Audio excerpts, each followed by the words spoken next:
Hola, ¿cómo están? Digo, estoy muy inspirado en base a, bueno, por los hechos que han estado ocurriendo, ¿no? Y yo sé que algunos de mis suscriptores son psicólogos y esto pues porque es un grupo en el cual me muevo, ¿no? Dada mi preparación universitaria. Este video lo dedico principalmente a ustedes, ¿no? Mm, Porque quiero hablar de algo que no se habla cuando nos estamos preparando en la carrera. Y de mi formación universitaria guardo recuerdos muy preciosos, no recuerdo haberlo mencionado antes, pero fue algo que me inspiró en su momento, ¿no? Tomaba yo clases con una doctora, profesora de la Facultad de Psicología de la Universidad Nacional Autónoma de México, que se llamaba, no sé, María de la Luz Fernández, o Hernández, no me acuerdo muy bien. Hernández me parece, María de la Luz Hernández. Y ella nos daba técnica y teoría de la entrevista. Ella era una doctora, psicóloga, es decir, tenía doctorado en psicología y al ser la materia que ella brindaba, eh, nos encargábamos de hacer entrevista en cámara de Gesell. Para quien no sabe qué es esto, es un cuarto donde hay un espejo grandote, así como en las películas, ¿no? En estos cuartos se llevan a cabo intervenciones o entrevistas o es como el contacto que tienen en la facultad los estudiantes con consultantes, ¿no? Y el profesorado de aquel lado. En aquellos días la maestra preguntó en clase quién quería pasar a hacer una entrevista con ella, ¿no? Y yo alcé la mano, yo fui el primero en pasar de todo el grupo de entrevista. En aquellos días yo no sabía de qué trataba la entrevista, pero consistía en una entrevista a un paciente que acudía con su esposa. El paciente era adicto, no me acuerdo a qué sustancia, o así se le conocía, ¿no? No recuerdo ahorita cómo se le denomina en la psicología, pero bueno, en la entrevista el paciente dice que consume una sustancia y que el consumo va más allá de su voluntad, ¿no? Que él tenía un problema con la forma en la cual consumía, no me acuerdo si era marihuana, cocaína, no me acuerdo, o alcohol, no recuerdo, pero recuerdo el impacto que me causó un comentario de la doctora ya que habíamos acabado la entrevista. Ella dijo al grupo, no solo me dijo a mí, ella dijo al grupo que esos pacientes, los adictos, eran la población más difícil. Y eso me impactó, ¿no? De eso yo quise hacer una práctica. Yo quería saber a qué se refería mi maestra, más allá de su comentario, más allá de su experiencia. Yo quería vivir esa experiencia, ¿no? Entonces, poco antes de terminar mi carrera, creo que esto sí lo había mencionado antes, yo decidí estudiar, o yo decidí ejercer ya profesionalmente. Ya había terminado todas mis materias, ya había terminado mi servicio social. Yo busqué cómo trabajar con esa población en particular y en un congreso de psicología con una perspectiva bastante particular, que ahorita no quisiera adentrarme en eso, conozco a una doctora que daba clases en el Politécnico y que invitó, ¿no?, a la población en general de esa conferencia a trabajar con adictos. Era el año 2006 y en aquellos días. Entonces dije, bueno, pues me ofrece el acompañamiento, me ofrece la supervisión, me ofrece estar ahí, incluso en algunas sesiones, pues yo quiero ir, ¿no? Y yo fui y me preparé y trabajé 4 años con ella. 2006 a 2010, sí, más o menos, 4 años. Esos 4 años yo trabajé en el tiempo que duró la institución, ¿no?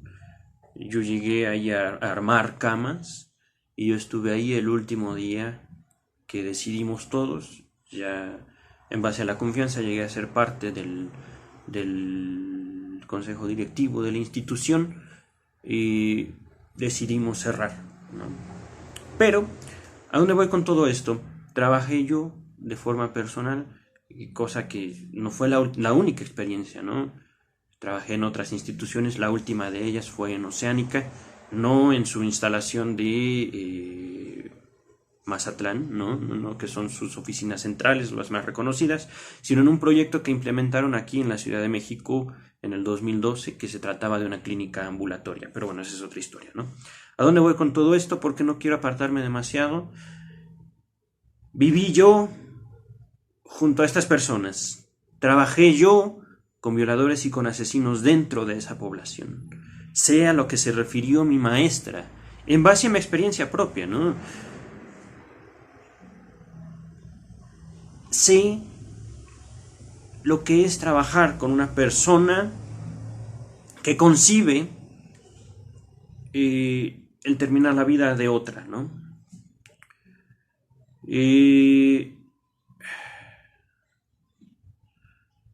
Sé lo que es, digamos, pararse delante de alguien y, como psicólogo, tratar de procurar su salud mental. No quisiera yo adentrarme en esto de la salud mental. Podría yo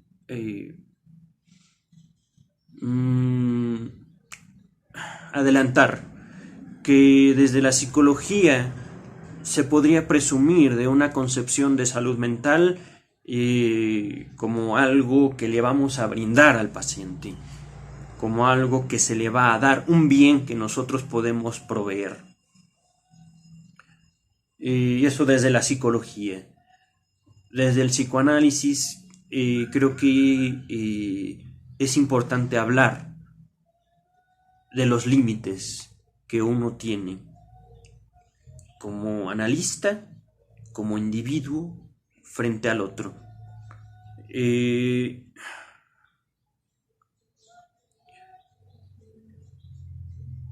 Quiero hablar en este momento de los casos inanalizables. Estaba diciendo, por ejemplo, que muchos, si no la gran mayoría de mis escuchas son psicólogos.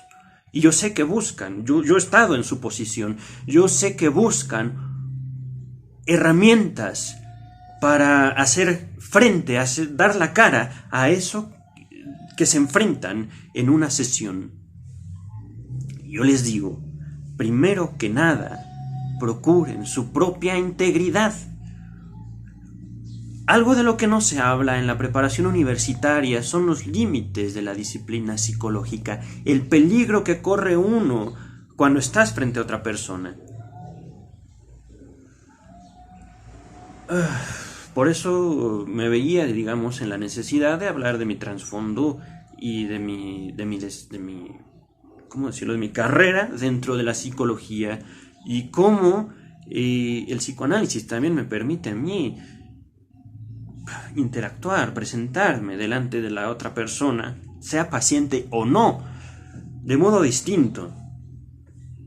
Hace poco, personalmente, tuve una relación con alguien que se mostró interesada en mi profesión, ¿no? Quiso que le hablara, quiso saber de lo que se trata, y llega un momento en el cual ella me dice, bueno, es que yo no creo en eso. Y lo van a escuchar mucho en la psicología. Yo no creo en la psicología. Pues está bien. No es religión para que creas, ¿no? Pero ese es el punto. Tengo mi título en psicología. Yo personalmente prefiero separarme de la de la ética psicológica. Yo no puedo decir, aquí tienes tu salud mental, esto es lo que yo te voy a dar, tómate la pastilla para que seas sano mentalmente. Yo lo viví así, no sé si me explico, no sé realmente si me estoy haciendo entender.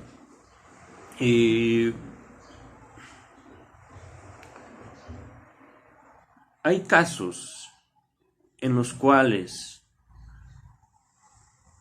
uno quiere ayudar, uno quiere darle a otra persona, digamos, lo que uno considera correcto, apropiado, de acuerdo a la experiencia propia, de acuerdo también a la expectativa social hacia los individuos.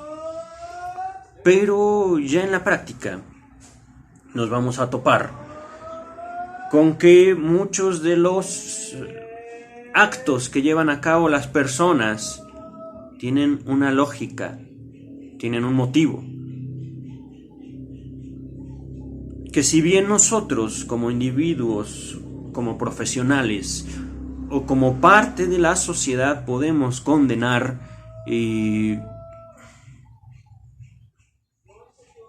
esa condena realmente no lleva a ningún lado.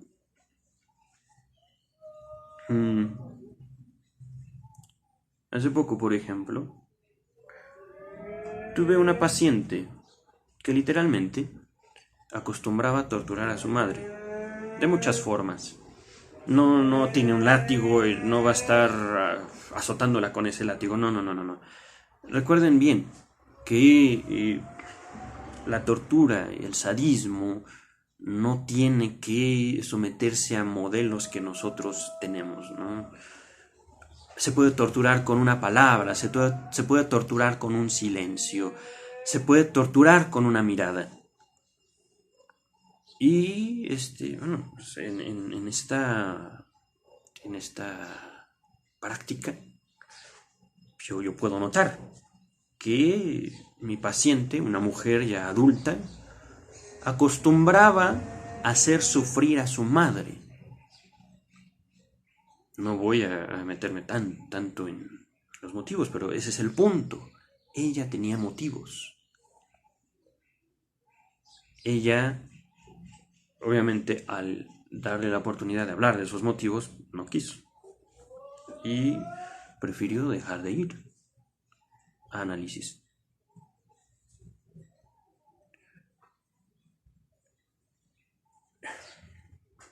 Voy a interrumpir en este momento para continuar pronto. Un segundito. Pero bueno. Voy a continuar en una serie de videos hablando de los límites del análisis, de los casos inanalizables, de los límites también como personas y, por supuesto, los límites del Estado.